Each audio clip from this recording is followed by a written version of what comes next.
Hello friends, welcome to my channel. Today's violin lesson will be on the Wohlfahrt Etude number 17, opus 45. And this is quite a lengthy etude, and as you're noticing, it has the same rhythm, virtually the same rhythm in every measure. It says moderato assai, moderately enough. What does that mean? Not too fast, not too slow? Okay. You have to decide for yourself. It's not too slow for sure. All right, so we've got a time signature of C common time 4/4. We have two sharps, which we look at the last note of the last measure. D major. Okay, so we expect kind of a bright, uplifting kind of piece. It says forte. You glance through the whole piece, forte all the way through. Well, you could certainly practice it like that, but I think a better approach in this piece would be, once you know it, know the notes, vary it. For example, the way I just recorded it for you, I recorded one measure forte, one measure piano, one measure forte, one measure piano. It adds a degree of difficulty instead of just playing the piece through for this rhythm, 8th to 16th, 4/16 and a half note.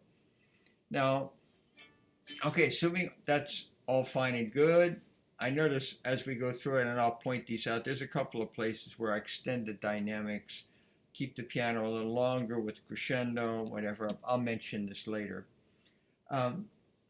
You could practice it starting down bow.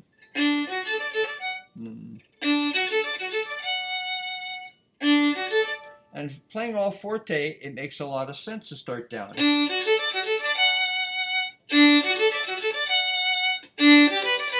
Every bar starts sort of with an accent because you're starting forte. But if you're starting to do forte piano, I suggest you practice the piece starting up bow. Now piano. Now forte. Piano. See how much more interesting that is? First of all, the piece is more interesting. It's also quite a challenge, because when you play the forte, you're letting yourself work toward the lower half. Then you get out to the point. Sorry. There it is. So, and then we're set to play forte again. Piano. Forte.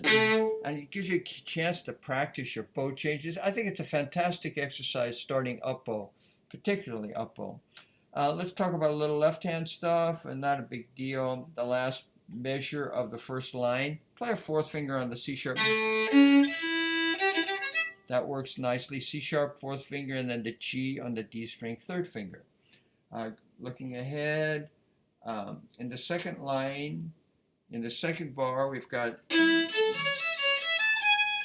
fourth finger G sharp. And in the third measure, then replace, go to C sharp because it fits better. Then you got C sharp, E, A. So there's subtle fingering ideas where you have fourth finger coming down, third finger. In this bar, in this third bar, I like playing 4, 2. This, it's tricky. It's okay most of the time, but you can easily get a squeaky E string. And when you come across, it's very easy for the bow. 2 on the A string, 4 on the D string. You're looking down. As we get into the fifth line, as I recall when I recorded it, it was toward the end of the page, but we have a passage that goes fifth line. And that's fine there, but maybe the second time, do the shift up. So that's a fun little extra thing to throw in once you know the piece. Take a chance. You shift it up to fourth position. You can do it twice. Do it once in forte, once in piano. Now, as far as the dynamics go, 1, 2, 3, 4, 5. I notice in the fifth line, third bar, I start on the high B, forte. Oh, and I'm playing a 4. That's another one.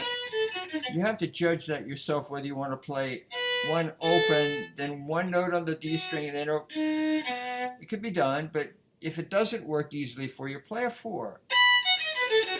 So then you have 2 on the D, and then you're over to the G string. Okay, now in this third measure, I played. Now suddenly piano. So then I'm making a crescendo at the end of the last measure. It's a nice effect. Let me try it again. Now here I have to work my way toward the lower half so I can play the G and the B on the crescendo. That's just a little detail. Now forte. So I play all those measures forte. After we have that piano here. So this is measure line 1, 2, 3, 4, 5. Line 6, forte from the beginning. And then continue forte. Maybe the piano. So you notice here I've extended the phrase two measures forte, 2 measures piano. So a little bit of change, so there's variety in the piece.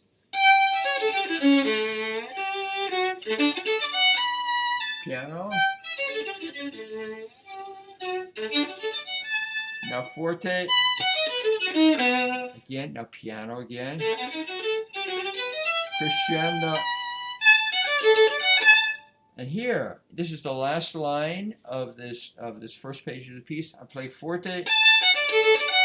Now suddenly piano. And then here crescendo in the end of the second bar. So you see how this all gets so interesting. Interesting for the player, interesting for the audience. And we're back to the 1 bar forte, 1 bar piano. Again, forte, piano, etc., etc. Okay, let's see what we've got going ahead here. It looks pretty good right to the very last line. The last 2 bars of the piece, I play this all forte. I've just played, now forte. Let me try that again.